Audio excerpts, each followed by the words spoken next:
ఈ ప్రణాళికా కాలంలో అనేక చొరవలు, అనేక ఇనిషియేటివ్స్ ప్రకటించినారండి. వాటిలో భాగంగా ప్రజలందరికీ ఆహార భద్రత కల్పించడానికి లక్షిత ప్రజా పంపిణీ వ్యవస్థ అంటే టీపీడీఎస్ని తీసుకొని వచ్చినారు.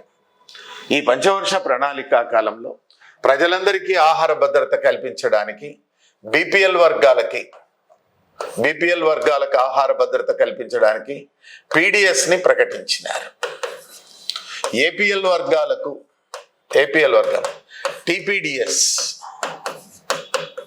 దెన్ అదేవిధంగా అంత్యోదయ అన్న యోజన, దెన్ వృద్ధులకు, చూడండి ఇక్కడ వృద్ధులకు, కడుపేదలకు. ఈ ప్రణాళికా కాలంలో ఇక్కడ మీరు పాయింట్ని మనం చూస్తే మనకు కొన్ని విషయాలు ఇక్కడ నేను చెప్తాను చూడండి. ఈ ప్రణాళికా కాలంలో 9th ప్లాన్లో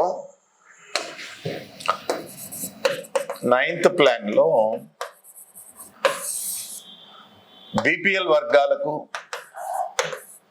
ఏపీఎల్ వర్గాలకు, వృద్ధులకు,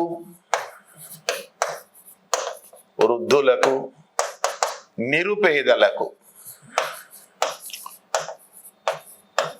వీళ్ళందరికీ కూడా ఆహార భద్రత కల్పించడానికి టీపీడీఎస్ అనే పథకాన్ని తీసుకొచ్చారండి,